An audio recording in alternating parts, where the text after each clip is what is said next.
नमस्कार दोस्तों, study IQ में आप सभी का बहुत बहुत स्वागत है।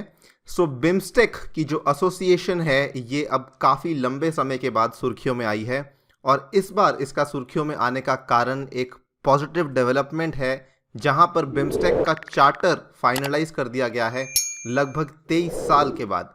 बिम्स्टेक जो कि एज एन ऑर्गेनाइजेशन 1997 में जिसका जन्म हुआ था, उसका चार्टर अब फाइनली जो है वो फाइनलाइज कर दिया गया है and it is a good news for the BIMSTEC members. आइए यहाँ पर जानते हैं कि बिम्स्टेक की अहमियत क्या है, इन जनरल उसकी अहमियत क्या है, प्लस विशेष तौर से भारत के लिए उसकी अहमियत क्या है।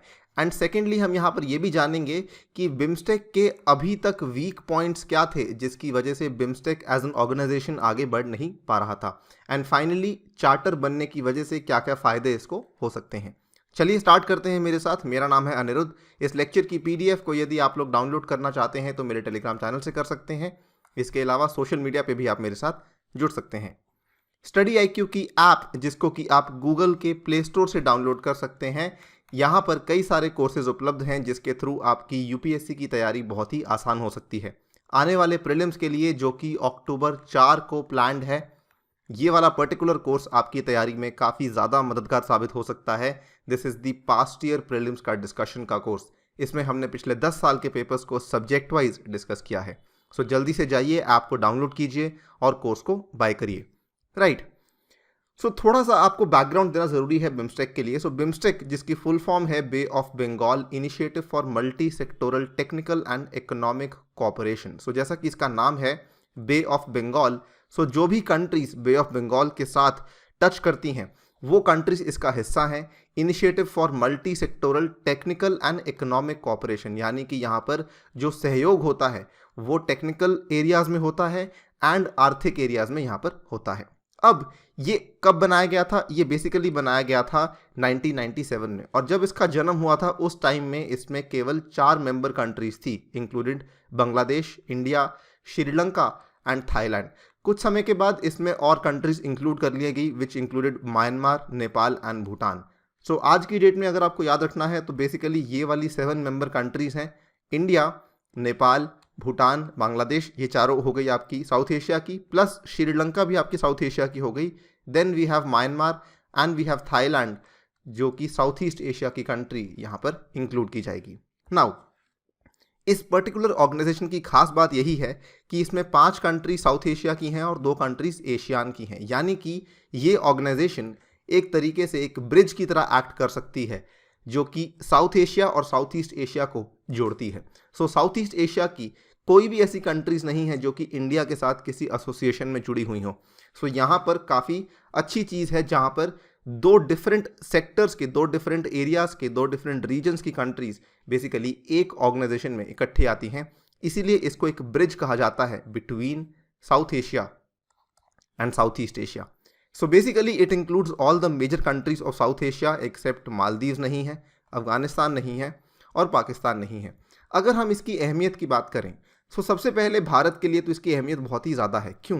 क्योंकि ये केवल साउथ और साउथ ईस्ट एशिया को जोग्राफिकली नहीं जोड़ता बल्कि उनकी इकोलॉजीज़ को भी जोड़ता है, यानी कि उनके एनवायरनमेंट्स को भी जोड़ता है। स्पेशली अगर आप देखें, एक तरफ जहाँ पे ग्रेट हिमालयाज़ का एनवायरनमेंट है, वहीं दूसरी तरफ बे ऑफ बंगाल का एनवायरनमेंट है जिनको ये कनेक्ट करता है। ये हम कैसे कह सकते हैं? क्योंकि देखिए ग्रेट हिमालयाज़ में इंडिया है, नेपाल है, भूटान है, इन तीनों को तो जोड़ ही रहा है, प्लस ये बे ऑफ बंगाल के साथ जो कॉमन पार्टनर्स हैं इनको भी यहाँ पर जोड़ रहा है, इसलिए इकोलॉजीज़ भी यहाँ पर साथ में आती हैं। सेकेंड नंबर पर अगर आप देखें, अगर भारत के जो फॉरेन पॉलिसी की प्रायोरिटीज़ हैं उसमें नेबरहुड फर्स्ट पॉलिसी आती है और एक्ट ईस्ट पॉलिसी आती है। दोनों पॉलिसीज़ के लिए बहुत ही महत्वपूर्ण है ये। अगर आपको दोनों को यहाँ पर प्रायोरिटाइज करना है, दोनों को पूरा करना है, उसके लिए बिम्स्टेक जैसी एसोसिएशन काफ़ी ज़्यादा हेल्पफुल साबित हो सकती है। तीसरे नंबर पर जैसा कि आपको मालूम होगा, चाइना की जो एक्टिविटीज़ हैं, चाइना की जो गतिविधियाँ हैं वो बे ऑफ बंगाल के एरिया में तेज़ी से बढ़ती जा रही हैं। यहाँ पर विशेष तौर से बे ऑफ बंगाल के एरिया में नहीं बढ़ रही हैं, लेकिन इंडियन ओशन के रीजन में डेफिनेटली हम कह सकते हैं काफ़ी तेज़ी से बढ़ रही हैं। और बे ऑफ बंगाल का रीजन इंडियन ओशन के क्षेत्र के बीच में ही फॉल करता है। यहाँ पर इंडिया के फ़ायदे की बात है, अगर यहाँ पर जो कंट्रीज़ हैं उनकी आपस में जो इंटरेस्ट हैं वो कंसोलिडेट होते हैं, इंडिया के ही फ़ायदे की बात है।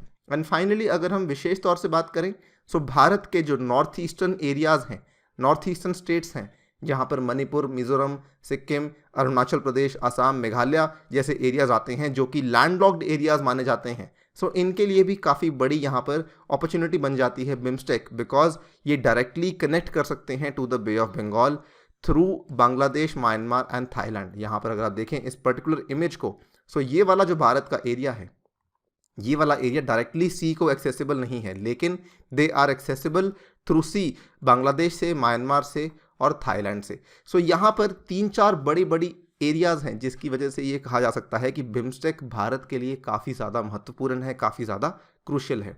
अब सवाल ये आता है कि बिम्स्टेक जो है वो अभी तक प्रॉपरली काम क्यों नहीं कर पा रहा था। ये तो रियलिटी है कि बिम्स्टेक जो है वो अभी तक एक बिल्कुल ही नेसेंट स्टेज पर था। एज यू कैन सी, ये मार्च 2020 की न्यूज़ है आपके सामने, ज़्यादा पुरानी न्यूज़ नहीं है। यहाँ पर बिम्स्टेक का काफ़ी क्रिटिसिज्म हुआ कि बिम्स्टेक को बने को लगभग 22-23 साल हो चुके हैं, लेकिन अभी तक इसका कोई चार्टर तैयार नहीं किया गया है। इसके अलावा ये एक प्रॉब्लम नहीं थी, इसके अलावा कई सारी दिक्कतें और भी थी जो कि बिम्स्टेक के साथ चल रही थी। सबसे पहले तो चार्टर वाली बात आपको मैंने बता ही दी है। सेकेंडली, यहाँ पर कुछ एक्सपर्ट्स मानते हैं कि भारत यहाँ पे बिम्स्टेक को सार्क का विकल्प की तरह सोच रहा था। यानी कि वो ये बोलते थे कि आपको इसे एज एन इंडिपेंडेंट ऑर्गेनाइजेशन की तरह सोचना होगा। यदि आप इसको केवल सार्क के विकल्प की तरह सोचेंगे तो ये शायद आगे ना बढ़ पाए। So you have to look at it as an independent organisation जिसमें अलग कंट्रीज हैं, जिसमें सार्क के साथ कोई लेना देना नहीं है। इसके बाद कई सारे कॉन्फ्लिक्ट्स हैं, कई सारे बायलैटरल इश्यूज हैं, स्पेशली अगर आप देखें बांग्लादेश और म्यांमार के बीच में। उसके बाद इंडिया और बांग्लादेश के बीच में कई सारे कॉन्फ्लिक्ट्स हैं जिसकी वजह से बिम्स्टेक का जो प्रोसेस है वो आगे नहीं बढ़ पा रहा था। एग्जाम्पल्स काफ़ी सिंपल हैं। यहाँ पर बांग्लादेश के साथ जो भारत के इश्यूज चलते हैं, आपको मालूम होगा, तीस्ता रिवर को लेकर चलते हैं। और बांग्लादेश और म्यांमार के बीच में जो इश्यूज चलते हैं वो चलते हैं रोहिंग्या रिफ्यूजीज़ को लेकर, जिसकी वजह से because of having too many bilateral issues ये ऑर्गेनाइजेशन बेसिकली आगे नहीं बढ़ पा रही थी। सो ये केवल कुछ एरियाज हैं जो कि मैंने आपको अभी बताया है जिसकी वजह से बिम्स्टेक आगे नहीं बढ़ पा रहा था। लेकिन फाइनली इफ़ यू सी, सितंबर के इस महीने में एक पॉजिटिव डेवलपमेंट सामने आई है जिसमें बिम्स्टेक का चार्टर अब फाइनलाइज कर दिया गया है और 23 साल के बाद ये गुड न्यूज़ बिम्स्टेक के लिए सामने आई है। So at long last the charter has been finalised which is expected to move the regional organisation forward. So इससे ये जो क्षेत्रीय संगठन है काफ़ी आगे बढ़ेगा, काफ़ी तेज़ी से भी आगे बढ़ सकता है। नाउ ये जो चार्टर था बेसिकली इसकी जो साइनिंग थी वो इस साल के समिट में होनी थी, बट बिकॉज ऑफ कोविड-19 इस साल का समिट जो है वो पोस्टपोन कर दिया गया है और वो वाला समिट अब होने वाला है जनवरी में। समिट कहाँ होने वाला है? समिट बेसिकली होगा कोलंबो में। इसकी जानकारी आपको बाद में दी जाएगी। खैर, हम यहाँ पर जो बेसिकली बात करने वाले हैं वो ये है कि एक चार्टर के साइन करने से होता क्या है।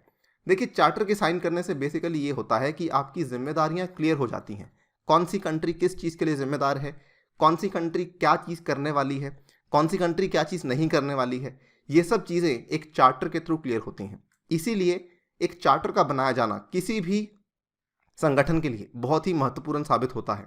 यहाँ पर आपके सामने पूरी लिस्ट दी गई है।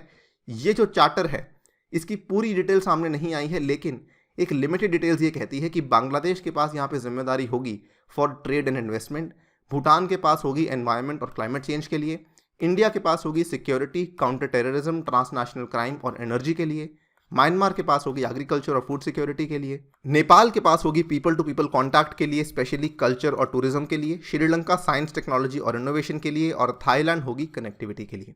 सो इससे क्या होगा, अब आगे बढ़ना आसान हो जाएगा। एंड फाइनली यहाँ पर ये जो समिट, ये जो चार्टर बेसिकली यहाँ पर प्रपोज किया गया है, ये वाला चार्टर होने वाली 5वीं बिम्स्टेक की समिट में मोस्टली साइन हो जाएगा।